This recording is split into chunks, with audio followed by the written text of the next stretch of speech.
श्री जांच करिए इमरान उनके प्रतापगढ़ी। खिलाफ। श्री इमरान प्रतापगढ़ी। धन्यवाद सभापति महोदय, आपने मुझे आम बजट पर बोलने का मौका दिया। इमरान प्रतापगढ़ी। धन्यवाद सभापति महोदय। 83 मिनट 71 बार थपथपाई गई मेज, 14,417 शब्दों का बजट भाषण और उस बजट में अपने लिए राहत तलाशती मिडिल क्लास की हैरत ज़दा आंखें। सभापति महोदय, मेरे हाथों में जो दस्तावेज है, दरअसल ये देश के किसानों, गरीबों, मजदूरों की उम्मीदों का स्मारक है। ऐसा लग रहा है जैसे वित्त मंत्री महोदया ने बजट नहीं तैयार किया है, बल्कि प्रधानमंत्री जी की मन की बात का संकलन तैयार किया है। टूटा हुआ लश्कर का भरम देख रहे हैं, टूटा हुआ लश्कर का भरम देख रहे हैं और जिल्ले इलाही के करम देख रहे हैं। ताकत का नशा अक्ल पे हावी है तुम्हारी, तुम देख न पाओगे जो हम देख रहे हैं। वित्त मंत्री महोदया ने इस बजट में महंगाई पर सिर्फ 10 शब्द बोला है। जिस देश में टमाटर 100 रुपए किलो बिक रहा हो, सभापति महोदय मेरा टाइम पॉज करें और बार बार इंटरप्ट करने को या तो मना करें। हाँ बोले, कृपया बोले। सभापति महोदय, वित्त मंत्री महोदया ने इस बजट में महंगाई पर सिर्फ 10 शब्द बोले हैं। जिस देश में टमाटर 100 रुपए किलो बिक रहा हो, उस देश की वित्त मंत्री के पास बजट में महंगाई पर बोलने के लिए सिर्फ 10 शब्द है।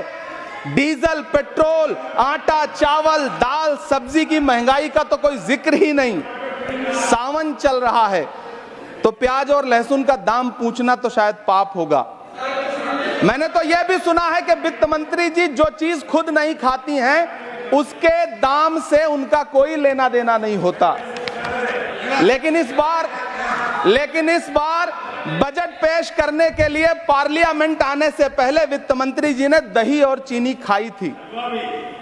अब तो उनसे यह पूछा जा ही सकता है कि उन्हें दही, दूध और चीनी का रेट तो इन दिनों पता ही होगा। क्या उसे सस्ता करवाएंगी या नहीं सस्ता करवाएंगी? अगर पता है तो कृपया सस्ता करवाइए, क्योंकि इसी चीनी ने अमेठी में एक मंत्री महोदया का राजनीतिक कैरियर कड़वा कर दिया। सभापति महोदय, अपने शीश महलों में बैठे हुए सरकार के सांसद और मंत्री कह रहे हैं कि महंगाई कम हो रही है। संसद की कैंटीन से बाहर निकल करके एक चाय का कप खरीदिए, तब समझ में आएगा कि महंगाई कम हो रही है या बढ़ रही है।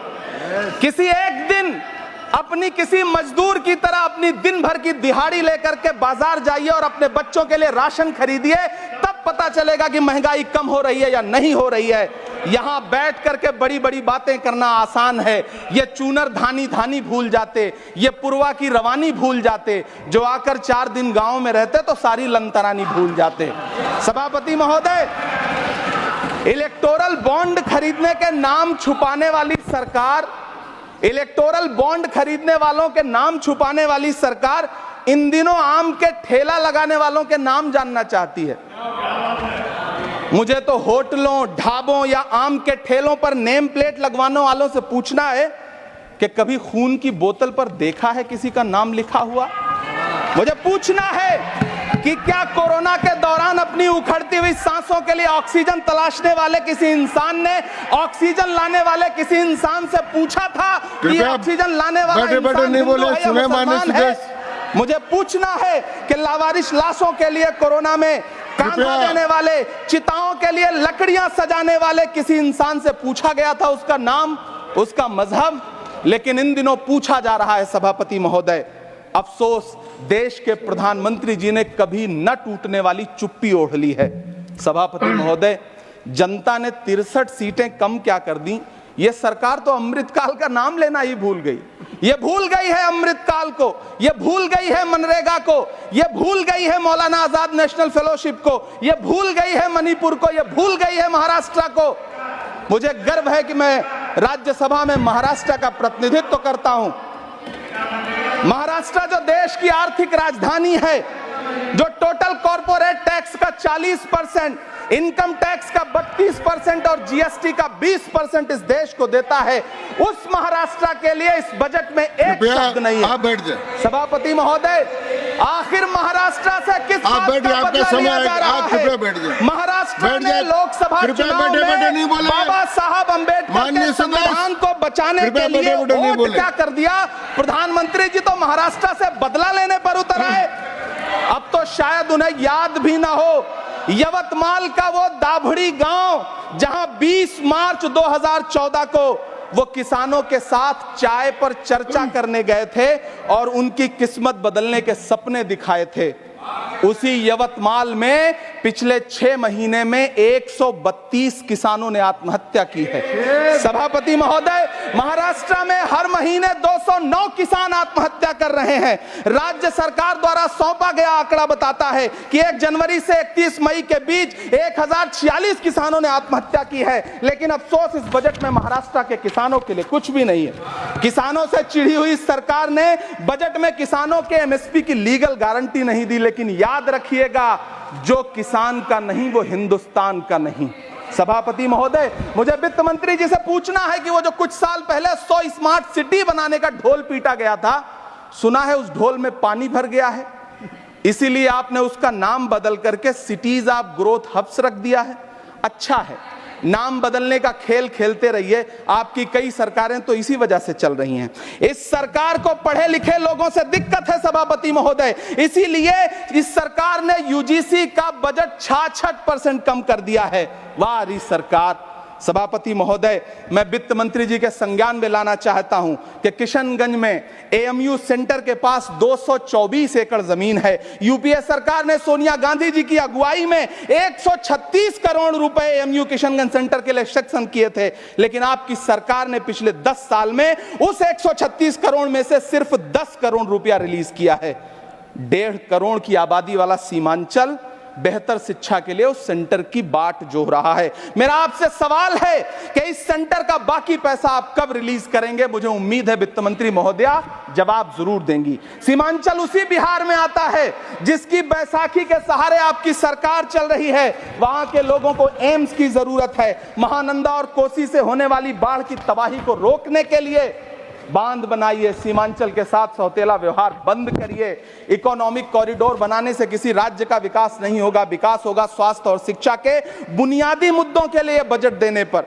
सभापति महोदय, एक तरफ तो इस बजट में पीएम आवास योजना के तहत 3 करोड़ अतिरिक्त मकान देने की घोषणा है और दूसरी तरफ लखनऊ के अकबर नगर में 1280 वो मकान हैं जिन्हें रिवर फ्रंट बनाने के नाम पे बुलडोजर से जमींदोज कर दिया गया। सभापति महोदय, लोग चीखते रहे, बच्चे बिलखते रहे, वसुधैव कुटुंबकम का नारा लगाने वाली सरकार इंसानों के घरौंदे उजाड़ कर जश्न मना रही है। सभापति महोदय, मेरा बहुत भावुकता के साथ देश के प्रधानमंत्री से सवाल है कि इन उजड़ते हुए मकानों और बेघर होते हुए घरों को देख करके आपको नींद कैसे आती है, आप सो कैसे पाते हैं? मेरा सवाल है इस देश के प्रधानमंत्री से, या तो लोगों के घरौंदे उजाड़ना बंद करिए या फिर करोड़ों मकान बनाने की झूठी घोषणाएं करना बंद करिए। यह बजट झूठ का पुलिंदा है। यह बजट आपके पिछले साल के बजट का कट कॉपी पेस्ट है। यह बजट हमारे चुनावी घोषणा पत्र की नकल करने की एक बेईमान कोशिश है। लेकिन कहावत है ना कि नकल के लिए भी अकल चाहिए। मेरे हाथ में एक तरफ न्याय पत्र है जो हमारा है और दूसरी तरफ अन्याय पत्र है जो आपका है।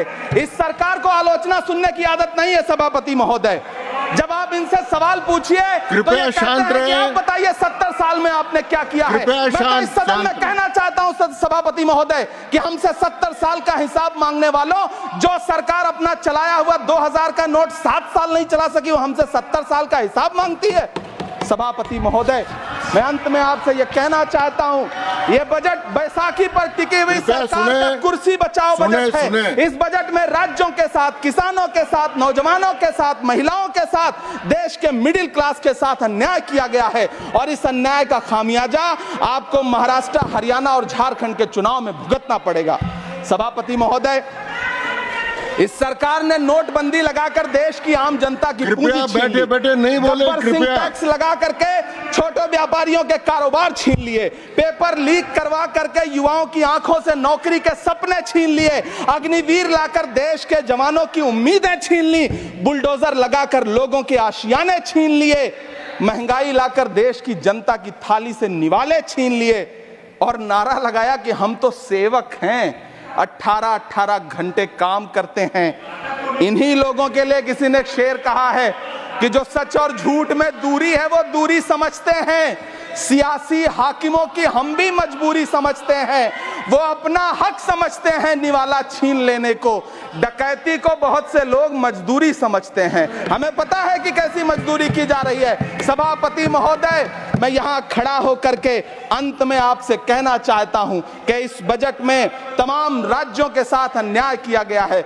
इस बजट में युवाओं के साथ अन्याय किया गया है, महिलाओं के साथ अन्याय किया गया है और खास तौर से महाराष्ट्र के लिए कुछ नहीं रखा गया है। महाराष्ट्र बाढ़ से जूझ रहा है, पानी बरसने से वहां 1500 से ज्यादा लोग मारे गए हैं। उस शहर को, उस राज्य को 4000 करोड़ के पैकेज की जरूरत है ताकि जो फसलें बर्बाद हुई हैं लोगों को राहत दी जा सकी। लेकिन अफसोस इस बजट में महाराष्ट्र के लिए ऐसा कुछ भी नहीं है।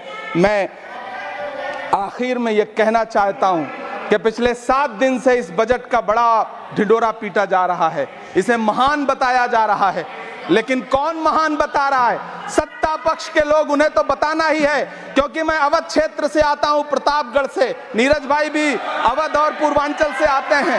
वहां एक कहावत है कि बिटिया की तारीफ किसने की? बिटिया की महतारी ने, यानी कि बेटी की प्रशंसा किसने की? मां ने। तो इस बजट की तारीफ सत्ता पक्ष करे तो करेगा ही, लेकिन विपक्ष के एक भी सांसद से आप पूछिए कि क्या उसके राज्य को कुछ मिला है, तो वो ये कहेगा कि नहीं, कुछ भी नहीं मिला है। बहुत बहुत धन्यवाद सभापति महोदय, मुझे आम बजट पर अपनी राय रखने के लिए। धन्यवाद।